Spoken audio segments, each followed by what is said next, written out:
Hello all. இந்த ப்ராப்ளம்ல ஒரு ஆப்ஜெக்டை நம்ம ஒரு வெலாசிட்டியில் தூக்கி போகிறோம். ஸோ ப்ரொஜெக்டட் வெலாசிட்டியை இங்கே இன் டர்ம்ஸ் ஆஃப் கேவியில் கொடுத்துருக்காங்க.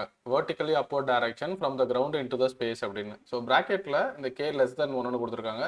இதெல்லாம் சொல்ல போனால் இந்த கே லெஸ் தென் ஒன்லாம் ஒரு பெரிய பேராமீட்டராக இருக்குமா அப்படின்னு நம்ம யோசிக்கிற மாதிரி இருக்கும். என்னை பொறுத்த வரைக்கும் இந்த செம்மில் இது தேவையே இல்லை. அந்த விங்கிறது எஸ்கேப் வெலாசிட்டிங்கிறது மட்டும் வேணால் கூட எடுத்துக்கலாம். ஓகே, இந்த resistance is consider to be negligible அப்படின்னா ரெசிஸ்டன்ஸ் இல்லைங்கிறது தான் அப்படி கொடுத்துருக்காங்க. மேக்ஸிமம் ஹைட் எவ்வளோ போகும்? சென்டர் ஆஃப் எர்த்ல இருந்து.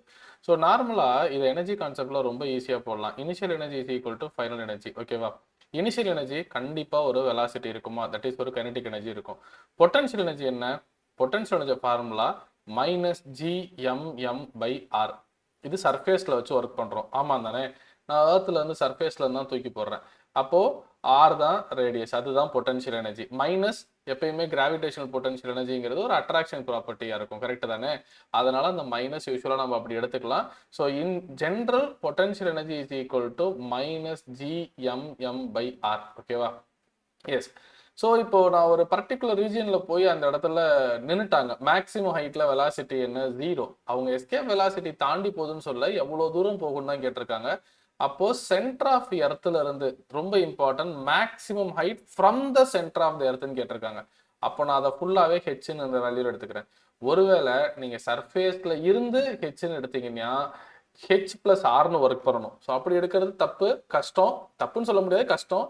ஸோ நீங்கள் ரொம்ப கேர்ஃபுல்லாக சென்டர் ஆஃப் எர்த்ல இருந்து டோட்டலாக ஹெச் எடுத்துடணும். அப்போது அந்த இடத்துல கைனடிக் எனர்ஜி கிடையாது. யார் மட்டும் தான் இருப்பாங்க? வெறும் பொட்டன்ஷியல் எனர்ஜி மட்டும்தான் இருப்பாங்க. பொட்டன்ஷியல் எனர்ஜி மேலே என்ன? -gmm/h. கரெக்டா? சரி, இப்போ இது எஸ்கேப் வெலாசிட்டி. அவங்க ப்ரொஜெக்டட் வெலாசிட்டி தான் KVEன்னு கொடுத்துருக்காங்க. இதுல என்னன்னா நீங்க நல்லா ஒன்று புரிஞ்சுக்கணும். லெஸ் தேன் ஒன்னுங்கும் போது எஸ்கேப் வெலாசிட்டி அளவு தூக்கி போடல அப்படிங்கிறது தான் மீனிங். ஆனா நம்ம நார்மலா அந்த வெலாசிட்டி அப்படியே எடுத்தாலும் ஆன்சர் வரும். அப்ப டெஃபினட்டா அது எஸ்கேப் வெலாசிட்டி ஆகல, திருப்பி வரப்போகுது, அந்த ரீஜியன் தான் அதை மீன் பண்றாங்க. இப்ப விஇக்குள்ள நான் சப்ஸ்டிட் பண்ண போறேன். தூக்கி போற வெலாசிட்டி என்ன? KVE the whole square -gmm/r. இந்த மைனஸ் அங்கிட்டு எடுத்துட்டு போயிடலாமா? ஒரு ஸ்டெப்ல எழுதிடுவோம். -gmm/h plus gmm/r. ஓகேவா? சரி, இப்போ எஸ்கேப் வெலாசிட்டியோட வேல்யூ என்ன? √2gm/r. உங்களுக்கு இந்த ஃபார்முலா தோணலாம், இல்லாட்டி √2gr தோணலாம். இங்க ஜிஆர்னு எடுத்தீங்கன்னா உங்களுக்கு அடுத்த செகண்டே தோணணும் இங்க வேல்யூ கேன்சல் ஆகாம இருக்கும் அப்படின்னு. ஸோ இது எழுதினாலும் அடுத்த டக்குன்னு நீங்க இதை எழுதுற அளவுக்கு யோசிக்கணும். அப்போ 1/2m k², இதை v ஸ்கொயர் பண்ணா ரூட் போயிடும், தட் இஸ் மேல உள்ள ஈக்குவேஷன்ல. அப்போ gm/r. ஓகே, இப்போ வெளியில இதுல இருந்து காமனா என்ன எடுக்கலாம்?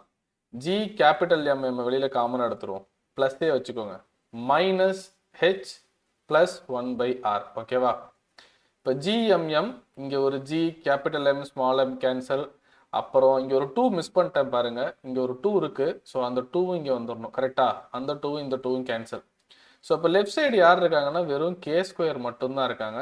ரைட் சைடில் 1/h -1/h plus 1/r. நமக்கு என்ன தேவை? கண்டிப்பா கீழே ஒரு r இருக்கு இங்க, தட் இஸ் வெரி இம்பார்ட்டன்ட். அங்க ஒரு r-ம் போட்டுக்கணும். அப்போ h தான் தேவை. ஸோ இந்த டேர்ம் லெஃப்ட் சைடு எடுத்துட்டு போயிருங்க. k²/r -1/r which is equal to -1/h. இது r காமனா வெளியில எடுப்போம் இந்த டேர்ம்ல இருந்து. 1/r of k² -1 is equal to -1/h. இது அப்படியே ரெசிப்ரோக்கலா போடுங்க. கரெக்ட் தானே நான் எழுதிட்டு இருக்கிறது? மைனஸ் அங்கிட்டு போனா பிளஸ். ஸோ ஆன்சர் எதுவும் தப்பு இல்லையே? எஸ், எதுவும் தப்பு இல்லை, கரெக்ட் தான். ஸோ இப்போ இந்த ஈக்குவேஷனை நம்ம என்ன பண்ணலாம் அப்படின்னு பார்த்தீங்கன்னா, இல்லை கன்ஃபார்மாக கரெக்டு தான், எந்த இடத்துலையுமே மிஸ்டேக் எதுவும் இல்லை. ஸோ இப்போ இந்த ஈக்குவேஷனை மைனஸால் மல்டிப்ளை பண்ணுறது மட்டும் ரெசிப்ரோக்கல் எடுத்துக்கலாம். அப்போ H is equal to answer என்ன வரும்? r/, இங்கே ஒரு மைனஸை விட்டுறக்கூடாது, தட் இஸ் வெரி இம்பார்ட்டன்ட், -1. இப்போ மைனஸால் மல்டிப்ளை பண்ணுங்க. அப்போ ஈக்குவேஷன் என்ன ஆகும்? r/1 -k². This is very important. So இந்த ஸ்டெப்பில் கொஞ்சம் கேர்ஃபுல்லாக இருக்கணும். நீங்கள் இந்த மைனஸில் மல்டிப்ளை பண்ணுறது ரொம்ப ரொம்ப இம்பார்ட்டன்ட். அங்கே தப்பு நடந்துடக்கூடாது. 1 -k². ஸோ கடைசி வரைக்கும் இதில் வர எல்லா மைனஸுமே நமக்கு ரொம்ப இம்பார்ட்டன்ட். ஸோ இது எனர்ஜி கன்சர்வேஷன் மேக்ஸிமம். இந்த மாதிரி ஆப்ஜெக்ட் தூக்கி போடும்போது நீங்கள் initial energy is equal to final energy வச்சு ஸ்டார்ட் பண்ணலாம். இதில் எஸ்கேப் ஆயிடுச்சான்னு கேட்டால் சம்மில் என்ன எஸ்கேப் ஆகலை. That is very very important. Escape ஆகாமல் முன்னாடி தான் இருக்காங்க. அதுக்கப்புறம் அந்த ஆப்ஜெக்ட் கீழே தான் வரும். அதனால தான் இங்கே லெஸ் தென் ஒன்று கொடுத்துருக்காங்க. பட் சம்மில் நான் ஏன் ஸ்டார்டிங்கில் ஸ்ட்ரைக் அவுட் பண்ணால் அதை நினச்சி நீங்கள் இன்னும் சம்மை வேறு பாத்தில் எடுத்துகிட்டு போயிட வேண்டாம். தேங்க்யூ, கீப் ஆன் வாட்சிங்.